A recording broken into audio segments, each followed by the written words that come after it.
So to start, let's talk about the Blue Origin mission. So Blue Origin, I'm going to pull up the article here, and all the articles of the things that we talk about on any episode, we will add that there so that you can do your more research, you can follow up. We're just trying to get you talk about the most interesting stuff from our perspective in the hopes that you will then dive deeper and look more into it, whatever it is that interests you. So always know that in the description of any show from us, you should see those. So NS21 was the mission that flew 6 customer astronauts to the edge of the Karman line. The Karman line, for those that are new, is the edge, the defined edge of space. Not that we really know what the true edge of space is from Earth to now I'm in space, but this is the rough number that we give. So what the Blue Origin New Shepard rocket does is it flies people up in the New Shepard rocket, the capsule releases, people spend some time at the top of that parabola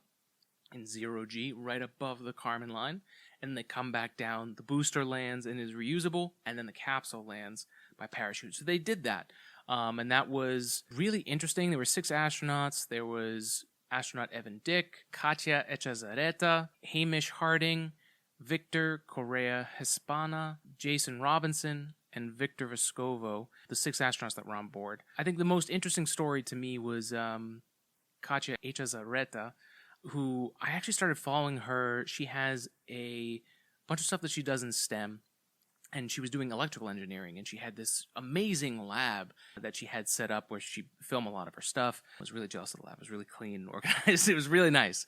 But it was really cool what I liked what she was doing, and she's on a mission to increase representation of women and minorities in STEM. And if you want to follow Kat, she's at Kat Voltage on Instagram. That story to me, you know, she's the first Mexican-born woman in space, and yeah, I think she might be one of the youngest women to go to space as well.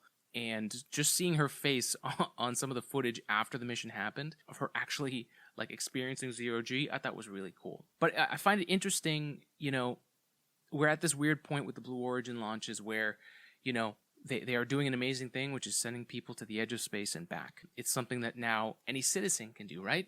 Kat is now able to do this because of this type of thing that's available. That's not necessarily something that SpaceX is doing at a large scale. They have done it with the Inspiration 4. That was the first all-civilian mission to space.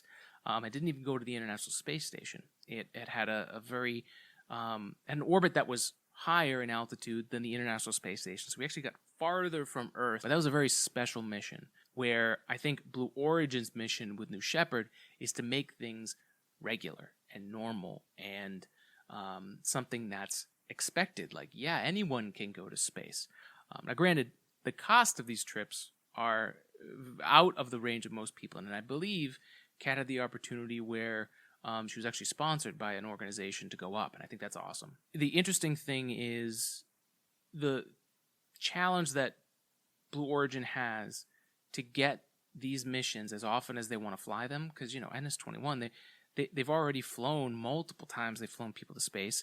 I think it does get some traction in popular culture, and I think they are getting people talking. Obviously, talking about sending people like Pete Davidson, those type of things help get into the pop culture. But I'm definitely seeing a point. Like, if you're going to talk about people going to space, you should be talking about and promoting Kat. Like, she should be the one that the stories are being written about, how, you know, she was the breadwinner for her family at 18 and worked all the way up to this point where not only was she empowering other people in STEM and electrical engineering, and she was a science show host, she also then became the first Mexican-born woman in space. Like, talk about a missed opportunity of a story that really I think we'd all like to hear with all the travesty that's going around in the world. These are the good things that should be promoted more. But I'm interested what you guys think, because I know there is a divide on how popular these Blue Origin launches are, and whether or not we've talked a lot on Instagram, Today in Space Pod, if you guys want to follow along and join in.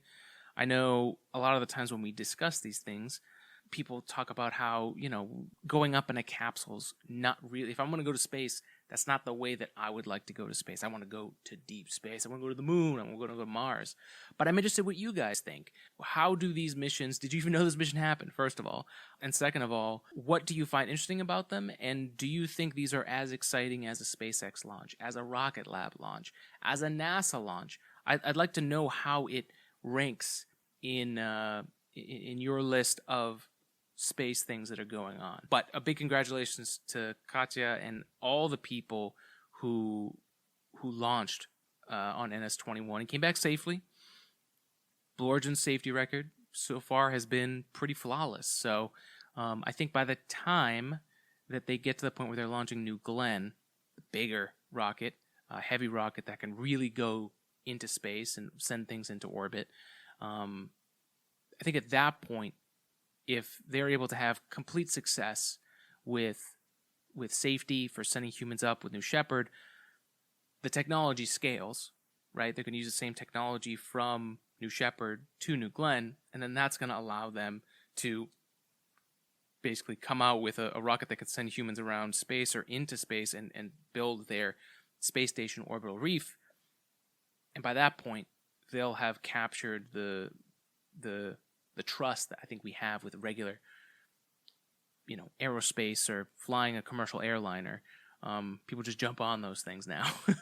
We may get to that point in the future, but the question is, are you guys riveted by this? Are you really excited about these Blue Origin missions, or is there something else that's capturing attention? So let me know. Hit us up at Today in Space Pod. Email us at todayinspacepodcast@gmail.com, and of course on Twitter at Today in Space Pod. Let me know.